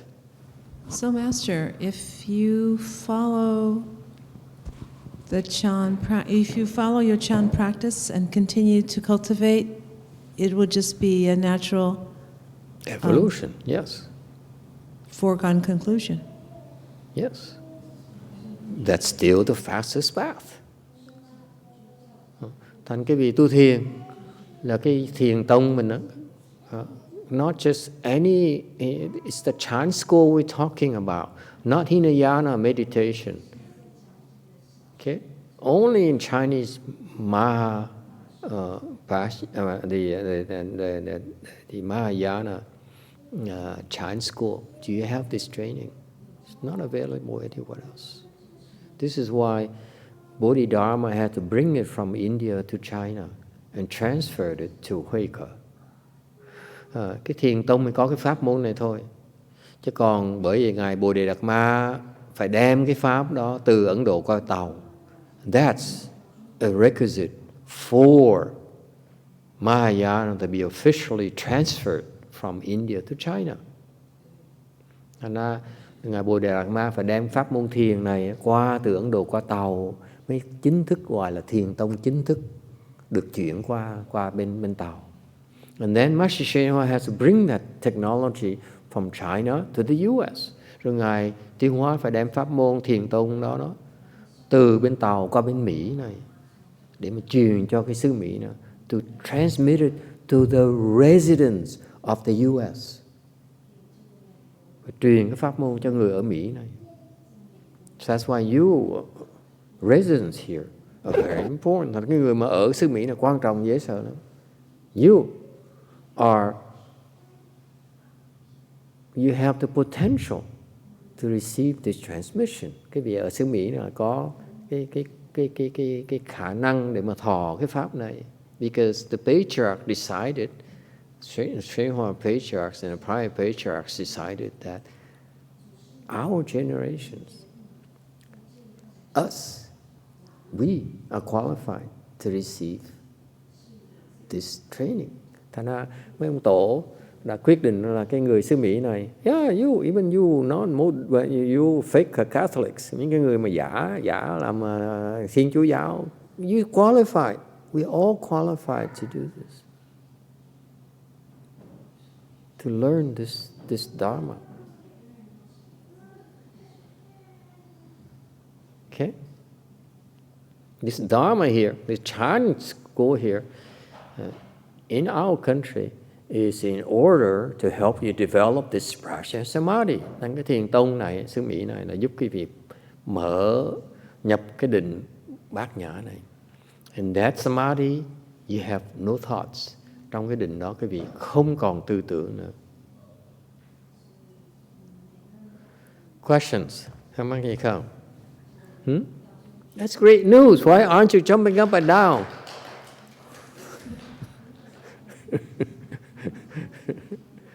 Now you know where to go. It's fantastic. Don't go to India. It's not there. Đừng qua Ấn Độ, không có ở đó đâu. Any Chinese here today?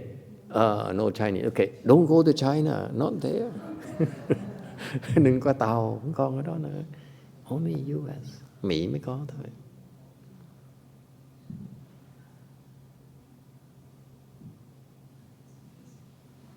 Okay.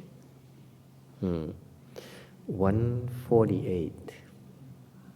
Sutra text. What is meant by no thought? Now he elaborates. See, the teaching is so beautiful. Cái lời dạy hay vậy sao? No thought means to view all dharmas with a mind undefiled by attachment. The function pervades all places, but is nowhere attached. Hở miễn ngũ niên, rô chiên ý chế phả, xin bù ràn chúa, siêu quẩy ngũ niên, dung chỉ biên ý chế chủ, y bù chúa ý chế chủ. Sao gọi là vô niệm? Biết nhìn, nhất thiết pháp, lòng không nhiễm chấp, ấy là vô niệm. Dùng biến khắp nhất thiết xứ mà không chấp nhất thiết xứ.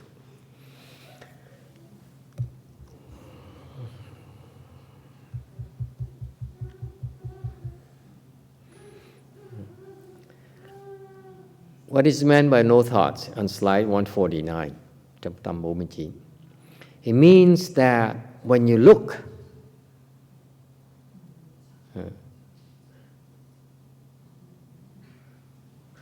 at all, at everything with a mind that has no attachments.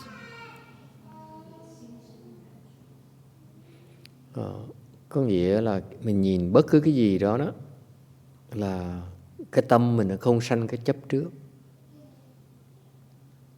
Okay?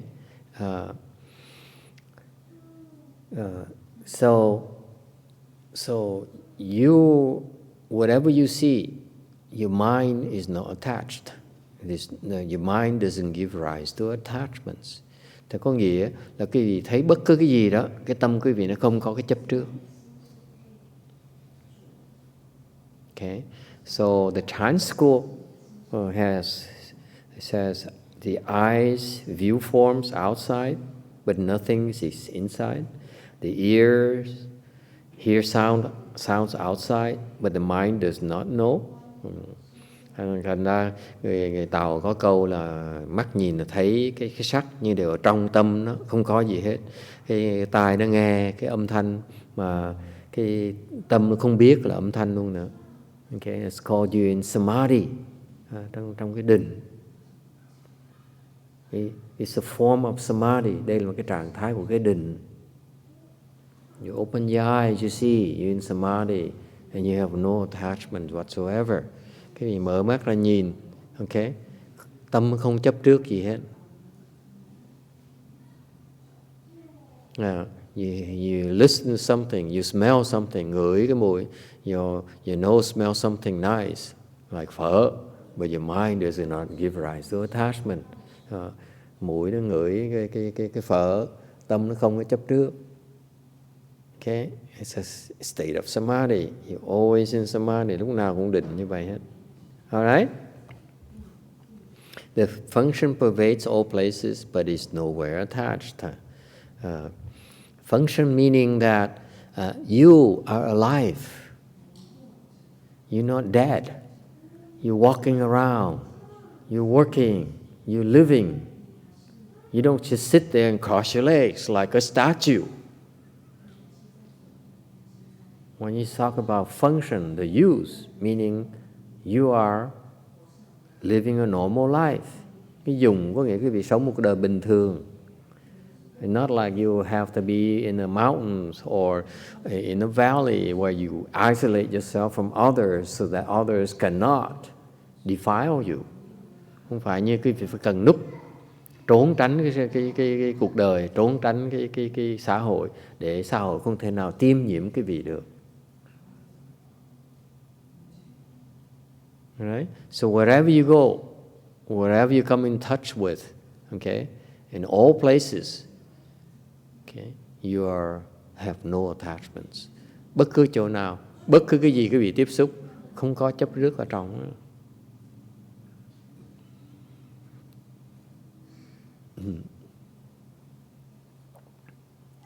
All right? Any questions? Ai thắc mắc gì không?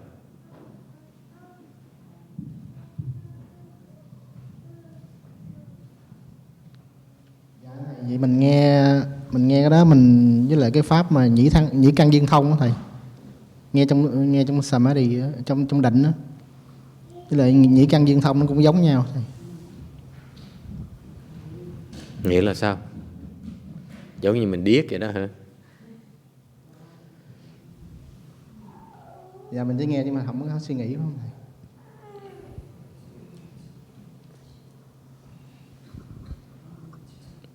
thầy? Nghe âm thanh nó hay, lời nó ngọt ngào, mình không có chấp trước, không có thích thú.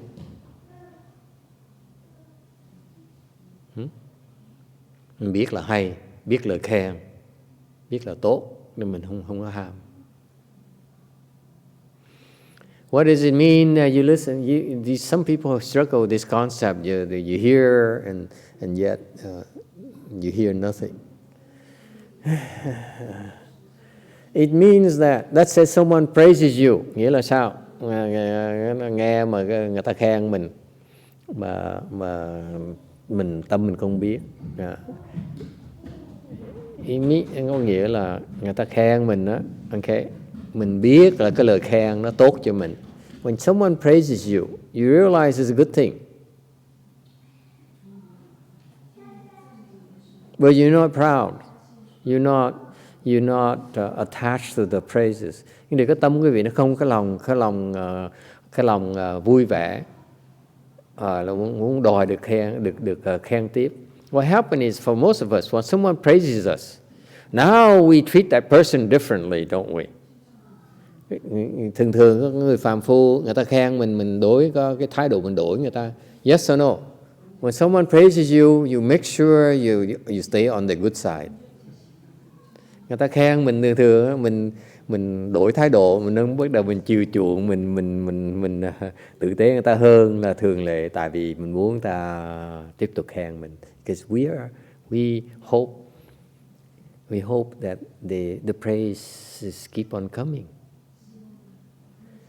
Okay. Whereas in some people, if you're really not attached, they praise you say, get out of here.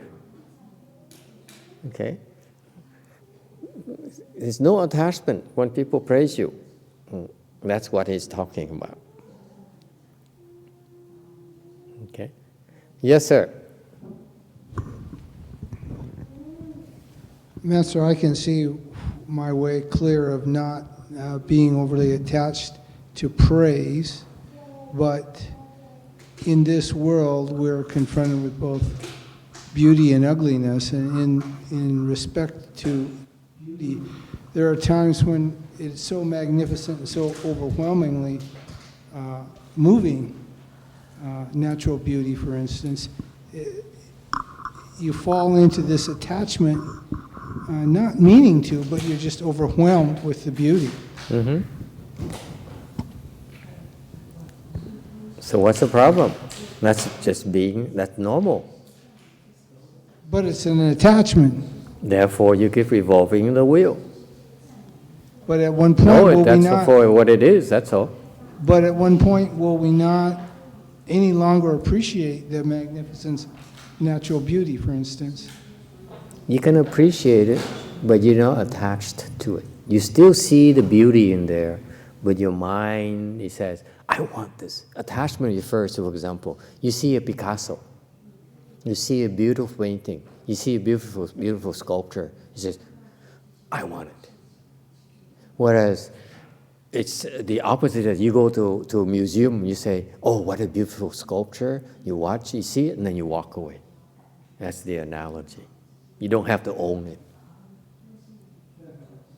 I was thinking more like the first time I ever saw the Grand Canyon, it's gorgeous compared to driving to Las Vegas in the middle of that desert, and it almost seems hellish. You still see the beauty, you appreciate the beauty, but you're not attached to seeing it again, to owning it. You don't make demands. You say, I'd love to live here forever. I want my wife to be young and pretty forever. It's not possible. You have to find a younger wife.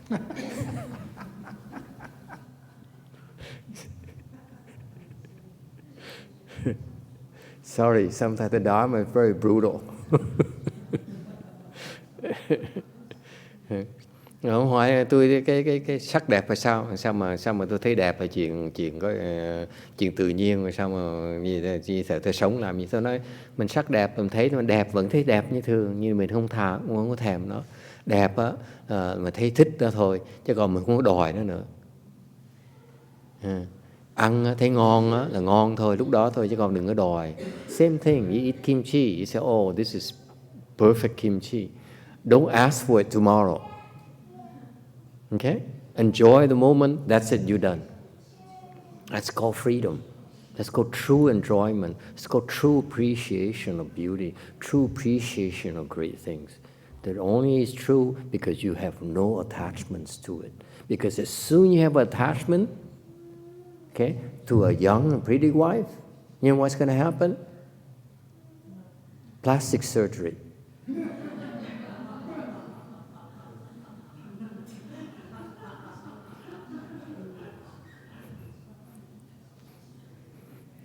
Thật ra mình sống một cách an nhiên tự tại, ăn ngon mà ăn ngon thôi, đừng có đòi ngày mai phải có như vậy, ngày mốt phải có phó chả lụa, ngày sau rồi có phở, rồi có hủ tiếu, rồi có đủ thứ hết đó.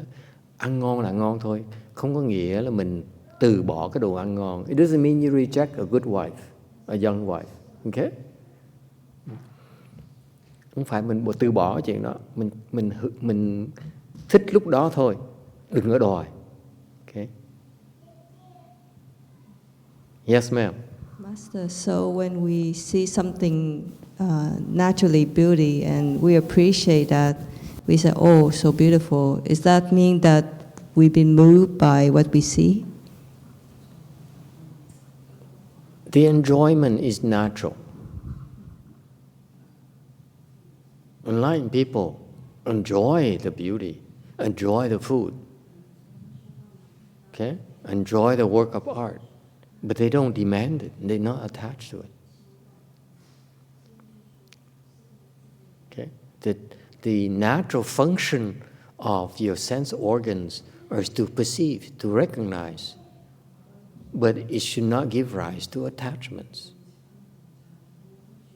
You can see, you can hear, you can taste, you can smell, but it's no attachments. You recognize them what they are. You recognize a Chanel number 5 is very nice compared to passion, Elizabeth Taylor's passion. Please. Okay? It's no comparison. It's a work of art. But it's no right. You don't see. You don't make demands. Mình sống á, cái trí huệ là mình có thể hưởng thụ cái gì vui tốt, mình xài sung sướng, cái đó là tự nhiên của cuộc đời. Nhưng để mình đừng có đòi. Alright? Any other questions? That's why it says function pervades all places but is nowhere attached. Có nghĩa là mình everywhere you go, okay, you're able to be at ease and enjoy. Mình ở bất cứ chỗ nào mình có thoải mái, an nhiên tự tại. Nhưng đều không có đòi, but we don't attach to anywhere we go. We don't say that I want this to happen again. Okay? Đừng có đòi là phải như vậy. Có thì hưởng thôi. You have it, enjoy. You don't have it, all done. You're done. That's called wisdom. Trí huệ như vậy. Prajna wisdom doesn't mean you're dead. Cái hệ bát nhã không nghĩa cái vị chết. You still have all full use of your sense organs. Vẫn còn cái giác quan, cái vị vẫn làm việc như thường. 151. You have a few more minutes. 151 Sutra text. This is Prajna Samadhi and freedom and liberation is called the practice of no thoughts. Chỉ sự bồ rơ san mê chư zai chie thô miễn ủ niên xỉn. Tức là bát nhã tam muội, tự tại giải thoát, gọi là hành vô niệm. See that? This is true liberation, this true freedom. Cái này mới thiệt sự là cái bát nhã tam muội này, thiệt sự cái sự tự do, cái sự giải thoát, cái sự hạnh phúc. This is true happiness. The happiness people of the world have is a happiness that's built upon dependency. Cái hạnh phúc của người thế gian đó, nó dựa trên cái sự lệ thuộc, cái nô lệ. We are slaves to the things that make us happy. Okay? Mình làm nô lệ cho những người mà làm mình hạnh phúc. Okay? And that's the way of the world. Đó cái cảnh thế gian. This one here is you have the Prajna Samadhi and you are attached to nothing. Đây là cái bát nhã ba la mật, quý vị không chấp trước vào cái gì hết. Okay? You're free. Mình có tự do because you can come and go anywhere without any obstruction. Tự do có nghĩa quý vị đi lui tới, không có sự ngại hết đó. Okay? Vô ngại. And liberation, meaning you have no strings attached. Cái giải thoát có nghĩa quý vị không ai cột quý vị lại được hết. Okay? And why is it possible? Because if wherever you go, whatever you do, whatever you experience, tại sao gọi là giải thoát? Tại sao gọi là cái gọi là cái tam muội giải thoát? Tại vì quý vị ở bất cứ chỗ nào làm bất cứ gì, okay? Quý vị hoàn toàn không có cái niệm nó khởi lên. There's no thought arises in your mind.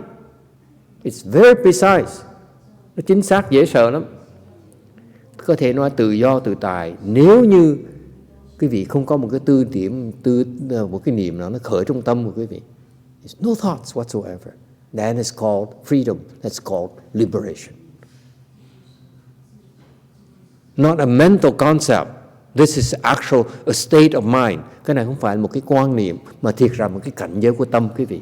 You have no thought that arises no matter what happens outside. Không có tư tưởng gì nó khởi lên mặc dù bất cứ chuyện gì nó xảy ra bên ngoài. Outside whatever happens, there's fire, there's bombs going off, there's beautiful music. Okay? No thought arises in your mind. Bất cứ chuyện xảy ra bên ngoài, ồn ào náo nhiệt, loạn xạ, nhạc hay, đồ ăn ngon, tâm mình không khởi lên một cái niệm gì hết, mới thiệt sự gọi là giải thoát. It's true liberation. Yes. So once you get to that state of mind with no thoughts, is it like permanent every day, every second of the rest of life? Or like, is it also you go in and out? When you get there, you know.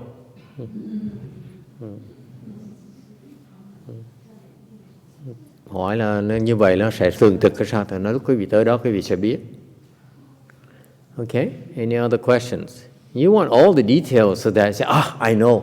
So what's the point in getting there because I know it already. Mấy cái người đang gian như sợ nói thầy nói trước cái tôi quay thầy nó tới đó ra sao? Tôi biết rồi thì tôi biết rồi tôi tới làm cái gì nữa. You only are taught enough to make you more curious. You say, oh, how cool. I want to be there to see how it's for real or not. Dạy cái vị để mà dụ cái vị tới đó, chứ còn biết hết rồi cái gì cũng nói hết cái vị cứ nói có gì lạ nữa đâu, tôi biết hết rồi. Yeah. Okay, we stop here tonight. Thank you. 153 next time.